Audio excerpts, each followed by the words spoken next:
Hi guys, in today's video I thought I'd introduce you guys to Georgie and his story. So I did mention Georgie ever so slightly in, I believe it was a haul. So, and you guys also would have met Timothy, who is just back there, and he was a lot smaller. So with with Timothy, who's the little baby pig at the back, he was from an accidental litter, and yeah, that's how that little guy came around. And then he originally was living with Finley, and then because obviously couldn't keep him with his mum once he reached 2.5 weeks, because he started humping his mum at 2.5 weeks. So originally he was living with Finley, and then it was actually just after I was coming home from the vets, the same day that I filmed the video actually of the haul, when I went to Jolly's, and I was coming back from the vets with Fergus's ashes. And one of my neighbours, who hasn't lived in my road very long, he approached me and he asked if I had guinea pigs, and I obviously said yes, and because like he'd seen me with them, I believe, before. I'm not too sure when, but he's seen me with the pigs before, and he said, can you come and have a look at my guinea pigs? Now my plan was not to get any more, to be honest. Like, more guinea pigs were not in my kind of itinerary for my life. To be honest, I was very, very happy with my 21, and when I saw these two pigs, it was a situation that was desperate. So there was two male guinea pigs. They were living in a Fairplus 120, which isn't, in my opinion, the best size for boys. I don't really think it's big enough for girls. Like, for me, two guinea pigs need a bare minimum of a Fairplus 140, which is 140 centimeters by 70. And I believe that personally is the smallest, that I would go, but especially the smallest I go for two boys. The 120 is the bare minimum for two in general, but a 140 is the bare minimum I would go for two boys. Now, these two boys were massively overweight, and then one of the guinea pigs, he had a tumour on his face. So if I can show you guys, Georgie. So right, basically here, he had an internal tumour, and he couldn't breathe. Now, these guinea pigs had never had hay, from what I could gather. The man had them since March, so he had them for about 5 months. And this guinea pig, who wasn't Georgie, he was just a general American Shorted, and this poor guinea pig couldn't breathe and eat at the same time. When I gave them hay, they both got really happy and excited over it. And yeah, that was heartbreaking, because when this poor guinea pig tried to eat the hay, he was wheezing and gasping for breath. Now, I originally thought he had a URI on top of his. I thought it was a tumour. The vet still isn't sure. So then, obviously, my out of hours, my general vet, who's an exotic specialist, she was not in the practice that day. So I decided to go to a more local vet because it was late. It was about 7 o'clock, and it was also a Sunday.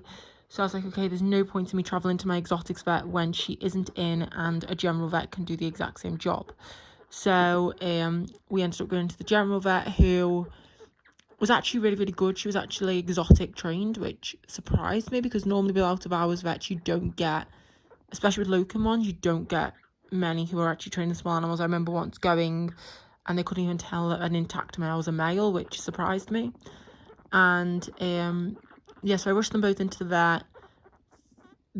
They rushed the other guinea pig straight into the back because he physically couldn't breathe. He had deteriorated at that point, and they had to put him on oxygen, and they were doing more checks on him, and they took him off oxygen. He couldn't breathe without the oxygen, and the vet said it is either a abscess that has been in his teeth because he's not had hay, and they've done nothing about it, so it's obviously got worse, or it's a tumour. Either or will be hard to treat with the fact he can't breathe. And then we basically kind of went through quality of life, and we both decided it would be better to euthanize that guinea pig because he didn't have a quality of life.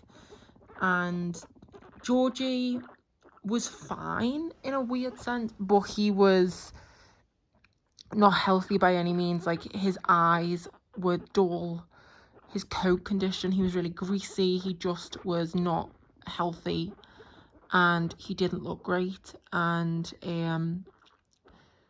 yeah, so then So the vet then checked his teeth. She said he's fat, which is quite obvious. He's 1,400 grams. He's a big boy.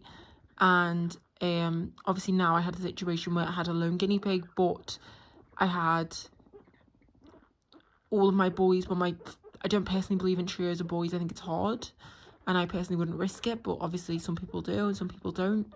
But all 4 of my boys that weren't with girls at the time were with other boys. So my only other option really was put Finley back with some of the girls because he is castrated, and then put Georgie with Timothy. Now, we did wait just a few days after bringing Georgie home, only just because I wanted to give him time to settle. He just lost his friend, and I didn't really want to kind of spring that all on him. So we gave him a bath that night because he was just greasy. His grease glands were in an awful condition. And yes, we did all that. And yeah, so he has kind of flourished. He has not lost any weight. He's actually gained it. But he's done really, really well adjusting to his new diet with his veggies, with his nuggets, with his hay. He absolutely loves hay. And him and Timothy have been probably the easiest boy bond I've ever done. Yes, it's an adult to baby, so I didn't expect many issues, but Georgie gets on Timothy gets on Georgie's absolute last nerve, because Georgie wants his attention. Timothy wants Georgie's attention all the time with him being a baby, but in general, Georgie's just a very chilled out pig. He's very licky, he's very affectionate, he's probably my tamest male, I'd like to say. I don't think he's my tamest pig in general, but he's definitely my tamest boy. And yeah, so these 2 guys are currently living in a 6x2 foot hutch. At the moment, I'm potentially thinking about getting them a CNC cage. I'm not too sure yet. But yes, he's doing so much better, and now he lives with a really annoying baby pig. But the plans are for these 2, I am going to be letting them both castrated, only just because with the amount of females I have, if they, for example, were to fall apart, if their bond was to fall apart during Timothy's teenage phase, it makes more sense that I could just get them both castrated now, and then if anything happens, they can go with the girls later on. But they will be staying as a pair as long as they can stay in a pair. Some boys, like Freddie and Teddy, are absolute best friends and can stay together their whole lives. Some boys, once they hit 6 months, just want to fight. So it's a real kind of all up to them, really. But yeah, so this is Georgie, and that's his little story. But he's a Ridgeback. Vets estimate him to be about 2, 3, we estimate him at. So he's not old, but he's not young, and he's a Ridgeback pig. He's got a bit of a Ridgeback, and he's this really nice ginger, and he's basically a tricoloured, and I've got lots of tricoloured guinea pigs. But yeah, so that is Georgie and his story.